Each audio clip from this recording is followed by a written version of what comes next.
cómo en efecto pues esto representa realmente un peligro para una región que está en las manos norteamericanas. Unos días antes de la renuncia del ministro de Defensa Wellington Sandoval a tenor de la denuncia que ha hecho el presidente Rafael Correa, que recordaba ahora más, de que los cuerpos de seguridad de Ecuador están penetrados por la CIA, lo cual es también algo, por supuesto, gravísimo, y que ha ocasionado la renovación de los altos mandos en este país. Unos días antes, el hasta entonces ministro de Defensa Wellington Sandoval, en una entrevista que publicó el diario El Comercio, de verdad que revelaba de manera pasmosa la forma, yo diría que humillante, en que son tratados los soldados ecuatorianos por los norteamericanos en la base de Manta, en su mismo territorio. No acceso a la información que registran los radares, prohibición de acompañar a los pilotos yanquis más allá de 12 millas, es decir, acceso a la información, ninguno. Entonces eso pues está desde luego demostrando que, bueno, pues estas bases solamente sirven a Estados Unidos, que se han negociado como la de Manta para un término de 10 años que vence ahora,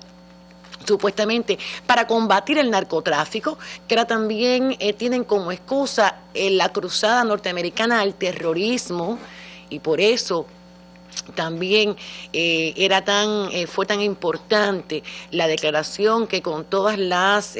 tiranteses, las presiones que hubo, se aprobó en la OEA, que se siguen queriendo instaurar tras la mampara de esta falsa cruzada de Bush, que ya sabemos lo que está buscando, perdón, y la guerra que está también mal justificando. De manera que esto se pone mucho más de relieve ahora en los últimos días. También el presidente de Bolivia, Evo Morales, que ha estado denunciando asimismo la injerencia de Estados Unidos en el proceso refundador en su país, intentando detenerlo, socavarlo, soliviantando, apoyando los llamados presuntamente autonómicos pero separatistas de estados como Santa Cruz. Evo también ha dicho que va a cerrar las bases militares norteamericanas que hay en su país. Nosotros mismos comentábamos y no sabíamos que habían bases militares norteamericanas en Bolivia, pero bueno, Néstor Ceseña ha dicho que entre medianas y pequeñas y grandes bases dentro y fuera de Estados Unidos sumarían entre 4.000 y 5.000 enclaves, desde donde Estados Unidos vigila al mundo y desde luego con mucha más fuerza a América Latina, lo cual pone esta región en sus manos. Y yo pienso que los acontecimientos de Sucumbíos sobre todo han alertado sobre eso, sobre la facilidad con que Estados Unidos podría desatar desde Manta, que se ha dicho que es una base cerebro, es decir, una base centro para recoger información de otras bases pequeñas aledañas, pero desde ahí o desde cualquier otra, pues una agresión contra alguno de nuestros países, que yo pienso que en fin de últimas es la lectura, sobre todo final, es la advertencia, la alerta más fuerte que debemos recibir los latinoamericanos a sazón de los acontecimientos de estos días. No, y que la gravedad tremenda de lo que pasó en la frontera ecuatoriana-colombiana, que evidentemente Chávez decía el sábado en el encuentro que citaba ahora más con intelectuales y artistas de América Latina reunidos en Caracas, decía que precisamente el miembro del Secretariado de las Fuerzas Armadas Revolucionarias de Colombia, Raúl Reyes, estaba gestionando la liberación de personas en poder de la guerrilla cuando murió. Dice Chávez, estaba tratándose con Ecuador la posibilidad, es decir, tratando de que se evitara la cacería que monta Estados Unidos hacia la frontera colombo-venezolano. Dice Chávez, por eso mi reacción ante aquella agresión fue de tal magnitud, explicó en alusión al diferendo diplomático originado por el ataque que ocasionó el 1 de marzo de este año la verdadera masacre que tuvo lugar allí en la frontera colombo-ecuatoriana y que todavía está pesando sobre unas relaciones no resueltas, cada día hay noticias de que se da un paso hacia adelante, pero a veces se dan dos hacia detrás. De todas maneras, Chávez ha insistido que sigue comprometido en la búsqueda de un canje humanitario en Colombia, especialmente para la liberación de los civiles, entre ellos la político colombo-francesa Ingrid Betancourt, aunque no sea fácil ahora mismo. Yo les propongo a propósito ver si tenemos ya listo un material de Telesur donde Piedad Córdoba, la congresista colombiana, insiste en que hay que seguir trabajando en este camino y que es Chávez la persona indicada sin dudas para hacer progresar en los procesos de canje humanitario. Les propongo verlo. Seguimos trabajando por el intercambio humanitario, desprender parte de una frase de él que creo que o de un mensaje de él hacia las FARC que considero que es muy importante, y es la liberación de los civiles que están en poder de las FARC para apresurar a hacer el canje humanitario. Familiares de los retenidos por la FARC también ratificaron su confianza en los esfuerzos humanitarios Chávez Córdoba. Estamos muy optimistas, tenemos mucha fe de que se dé un tercer grupo y que en ese tercer grupo estén los esposos nuestros y la candidata Ingrid Betancourt. Las declaraciones fueron emitidas durante la celebración del rescate de la democracia venezolana en 2002. Más de 200 personas asistieron a la Embajada de Venezuela en Colombia para participar en los festejos.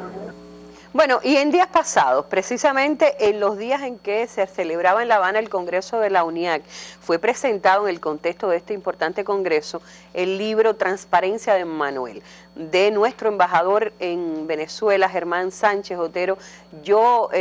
pude conversar con él recientemente en Caracas, cuando estaba a punto de presentarse este libro, tanto en la capital venezolana como en La Habana.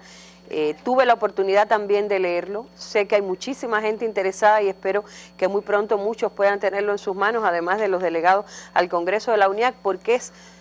digamos que un recorrido al interior de lo que fue la liberación de una ex candidata a la presidencia como Clara Rojas, de una ex congresista como Consuelo, que buscó o favoreció un proceso de intercambio, como mismo lo refiere el título del libro de Germán, transparente, y que además mereció esa operación el nombre de Emmanuel, ese niño que se convirtió también en un símbolo de la búsqueda de la paz. Les propongo ver esta entrevista con Germán Sánchez Otero, más bien las declaraciones que nos dio a propósito de la presentación de su libro en Caracas y en La Habana. La fascinante historia que cuenta el libro Transparencia de Emmanuel, de Germán Sánchez Otero, con prólogo de Fidel Castro, comenzó a gestarse en vísperas de la Navidad del año 2007. Esa noche el autor, embajador de Cuba en la República Bolivariana de Venezuela, había sido llamado por el presidente Hugo Chávez a su casa para informarle de su nombramiento como uno de los representantes en la Comisión Internacional de Garantes para la Liberación por la FARC de la ex congresista Consuelo González, la ex candidata presidencial Clara Rojas y su pequeño hijo Emmanuel, nacido en la selva colombiana. Esta operación fue públicamente lanzada por el presidente Chávez el 26 de diciembre y el 24 fue cuando de manera personal conocí que se iba a producir el hecho. Chávez llamó a Cuba, habló directamente con Laje para solicitarle a nuestro comandante en jefe y a Raúl que designase un representante de Cuba en esta delegación humanitaria. Ya el 26 de diciembre yo comencé a percatarme, lo cual no era una sorpresa, porque ha sucedido muchísimas veces en nuestras actividades acá en Venezuela, que Fidel muy personalmente estaba al tanto de lo que acontecía al respecto de esta operación humanitaria, porque exactamente cuando venía de Miraflores hacia mi casa, una vez que escuché la conferencia de prensa del presidente Chávez, aún en el trayecto me sonó el celular y era un mensaje que me trasladaba a Fidel para Chávez, en el cual le daba sus impresiones de la excelente explicación que había dado a los periodistas algunos minutos antes. De manera tal que ya yo percibí que nuestro comandante iba a estar al tanto de todos los detalles de la evolución de esta importantísima operación humanitaria, por lo que encerraba en sí misma y por la proyección que ella tenía de cara a un posible futuro proceso de negociación pacífica del conflicto en Colombia. Después, por supuesto, esto se expresó de manera reiterada a lo largo de los siguientes días, hasta que estando en Villavicencio, el 30 de diciembre exactamente por la tarde, recibí la gratísima sorpresa de una llamada del comandante, en la cual pudimos